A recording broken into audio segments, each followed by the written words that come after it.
Mineur, partez de la vidéo. Le coach, Nazaboramok. La vie de ma mère, tu m'as dégoûté du match. Tu m'as dégoûté, je suis tout rouge, je suis énervé, ça fait 30 minutes. Wallah, je suis tendu. Pourquoi tu sors Mejbri? Explique-moi. Vas-y, argumente sur ton changement. Moi, je veux le voir. Hein. Dès qu'on t'interroge, tu vas m'expliquer pourquoi tu le sors. C'est notre meilleur joueur du match. Déjà qu'on produit rien. De deux, on n'a aucun joueur qui est capable de garder la balle au milieu de terrain, parce qu'on a une possession stérile. C'est à peine les défenseurs qui gardent la balle. Au milieu de terrain, c'est lui qui fait tout. Toutes les actions, c'est lui qui les mène, toutes les fautes c'est lui qui les obtient, et tu le sors. On a perdu contre un Mali qui a rien proposé. En fait c'est ça le pire. Le match il était nul, nous on a été nuls. Certes on avait la possession, ils ont rien eu, c'est ça qui me frustre. La séance de pénalty je vais même pas en parler, ça sert à rien. On a été nuls eux aussi, mais dans le match on mérite pas ça. Déjà ok il y a main, tout ça, ils égalisent sur un putain de but de merde. Ils ont même pas eu une action cadrée. Sinayoko il m'a pourri la vie frère.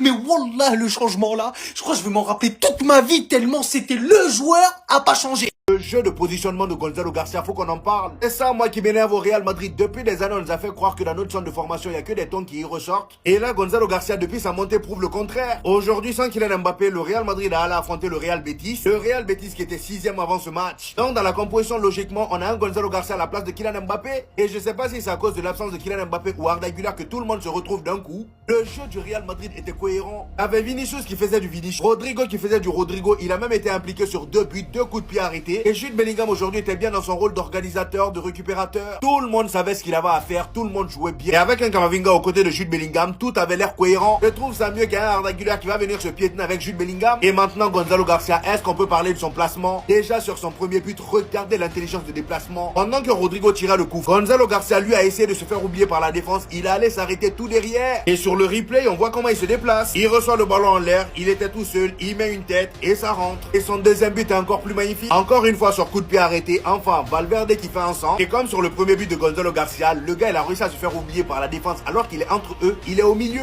Il reçoit le ballon, contrôle de la poitrine, personne n'était sur lui. Et il enchaîne directement avec un tir, les amis, la confiance était là. Et c'est pas tout, juste après ça t'as Arda Güler qui rentre en jeu, lui qui a fait 7 passes décisives à Kylian Mbappé. Le gars il te fait une passe à Gonzalo Garcia qui te met une talonnade, troisième but, 3 buts pour Gonzalo Garcia aujourd'hui. Sans oublier que Raúl Asensio avait marqué juste avant. Ça c'est le Real Madrid qu'on attend et qu'on veut, du beau jeu et des buts. Tout le monde est au rendez-vous. On a attendu jusqu'au dernier moment, on a essayé d'être modeste un maximum de temps, maintenant venez on le dit. Johan Garcia est top 3 des meilleurs gardiens du monde et pas 3e. Et s'il y en a qui a un problème, je le pose devant le résumé, ou même devant tout le match.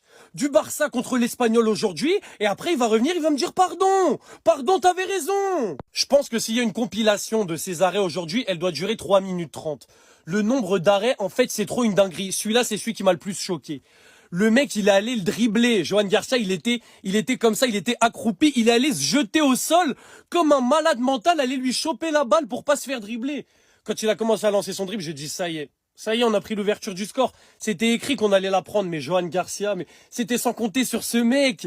Il a tout repoussé. J'ai eu des flashbacks de Courtois, finale de Ligue des Champions contre Liverpool. Je vous dis la vérité, en fait. Tout ce que l'Espagnol tentait à la fin, j'avais même plus peur, je savais que j'avais Johan.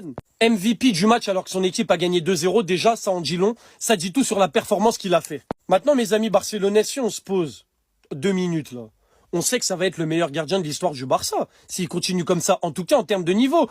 Peut-être qu'en accomplissement il aura pas ce qu'a eu Victor Valdés parce qu'il a joué dans la meilleure équipe du Barça. Victor Valdés était un bon gardien, hein, un très bon gardien. Mais pour l'instant, ce que je vois de Johan Garcia, pour moi, s'il continue comme ça, il va dépasser, mais littéralement, tous ceux que j'ai vus jouer. Et très facilement. La plupart du temps, pour gagner des grands trophées, il vous faut un grand gardien. Il y a quelques contre-exemples, comme City 2023 qu'on gagnait avec Ederson, qui est pas non plus légendaire. Mais au bout d'un moment, là, tu nous fais prendre une autre dimension. Là, les matchs qu'on pouvait perdre ou faire match nul parce que Szczęsny ou Ter Stegen, ils faisaient pas l'arrêt qu'il fallait faire. Lui, il les fait, les arrêts. Et ça, c'est une dinguerie. Et ça fait tellement plaisir. C'est un soulagement. Bref, à quand sa statue?